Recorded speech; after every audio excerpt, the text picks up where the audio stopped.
Salam damai sejahtera di dalam Tuhan kita Yesus Kristus. Shalom, selamat pagi dan semangat pagi. Jumpa kembali dalam renungan pagi kita untuk hari ini, Jumat 18 Agustus tahun 2023. Dan pekabaran firman Tuhan kita di pagi ini dengan judul Doktrin yang Tidak Sehat. Sebelum kita lanjutkan, mari berdoa. Bapa kami dalam sorga, terima kasih atas semua kebaikan-Mu di dalam kehidupan kami. Atas izin Engkau, kami boleh ada di pagi hari ini dengan segala sukacita. Kami akan dengarkan pekabaran firman Tuhan, biarlah firman-Mu dapat menjadi berkat di dalam kehidupan kami. Terpujilah nama Tuhan di dalam nama anak-Mu Yesus Kristus, kami persembahkan doa ini. Amin. Sekali lagi renungan pagi kita dengan judul Doktrin yang Tidak Sehat. Dan ayat firman Tuhan 2 Tesalonika 2 ayat 11 dan 12. Dan itulah sebabnya Allah mendatangkan kesesatan atas mereka yang menyebabkan mereka percaya akan dusta, supaya dihukum semua orang yang tidak percaya akan kebenaran dan yang suka kejahatan. Sekali lagi, dan itulah sebabnya Allah mendatangkan kesesatan atas mereka yang menyebabkan mereka percaya akan dusta, supaya dihukum semua orang yang tidak percaya akan kebenaran dan yang suka kejahatan. 2 Tesalonika 2 ayat 11 dan 12. Mereka yang tidak mau menerima kebenaran Alkitab yang terang, jelas dan tajam, senantiasa mencari cerita-cerita dongeng yang akan mendiamkan hati nurani. Semakin kurang rohani, penyangkalan diri dan merendahkan doktrin-doktrin yang dikemukakan, semakin besar kesukaan yang dengan mana mereka diterima. Orang-orang ini merendahkan kuasa intelektual untuk memuaskan keinginan-keinginan daging mereka. Oleh karena kesombongannya, mereka tidak perlu menyelidiki Alkitab dengan jiwa yang menyesal dan doa yang sungguh-sungguh memohon tuntunan ilahi. Mereka tidak mempunyai perisai untuk menangkis penipuan. Setan siap sedia memenuhi keinginan-keinginan hati dan menyembunyikan penipuannya itu di tempat kebenaran. Demikianlah caranya kepausan mendapatkan kekuasaannya atas pikiran-pikiran manusia dan oleh penolakan kebenaran, sebab kebenaran itu melibatkan salib, maka Protestan pun menuruti jalan yang sama.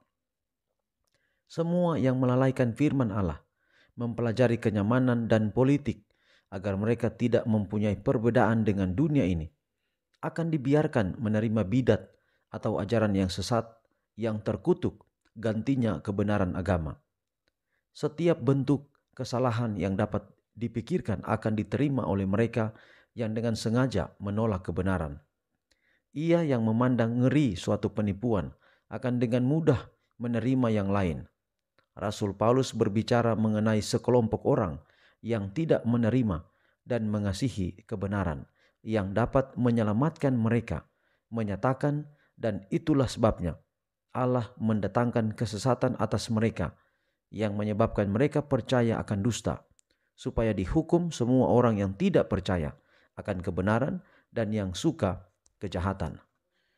Dengan amaran seperti itu di hadapan kita perlu waspada mengenai doktrin-doktrin yang kita terima. Jadi saudaraku, bukan berarti kalau dia berkedok gereja, ajarannya adalah benar. Maka yang perlu saya sampaikan di sini, kalau saudara mau cari agama yang benar, carilah agama Yesus. Jangan cari agama Advent, jangan cari agama Gemim, jangan cari agama GPM, jangan cari agama Gereja Toraja atau agama Pentakosta atau lain sebagainya, tetapi carilah agama Yesus.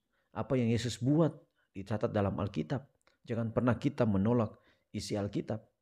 Jangan ada orang berkata kita di zaman perjanjian baru, jadi kita hanya ada di Alkitab perjanjian baru, kita seakan menolak perjanjian lama. Seluruh isi Alkitab tidak pernah Tuhan tiadakan, tidak pernah Tuhan hapuskan, dan itu masih berlaku. Jadi untuk mengetahui doktrin yang benar, Alkitab menjadi pedoman. Dan kalau kita tahu yang benar, kita akan dengan mudah mengetahui mana yang tidak benar. Sama seperti bagaimana caranya kita mengenal uang palsu. Caranya adalah kenal uang yang benar. Kalau kita tahu uang yang benar, kita akan dapat mampu membedakan mana uang yang palsu. Kiranya pekabaran pagi ini akan menjadi berkat di dalam kehidupan kita semua. Mari kita akhiri dalam doa, mari berdoa. Bapa di sorga, terima kasih pekabaran yang indah hari ini. Kiranya dapat menguatkan kami, menuntun kami untuk tetap setia kepadamu dan memperoleh berkat-berkat-mu lewat firman-Mu. Pelihara kami sepanjang hari ini, kiranya kami boleh menikmati hari ini dengan baik dan lebih istimewa mempersiapkan diri kami untuk pengudusan, penyucian, dan perbaktian hari Sabat.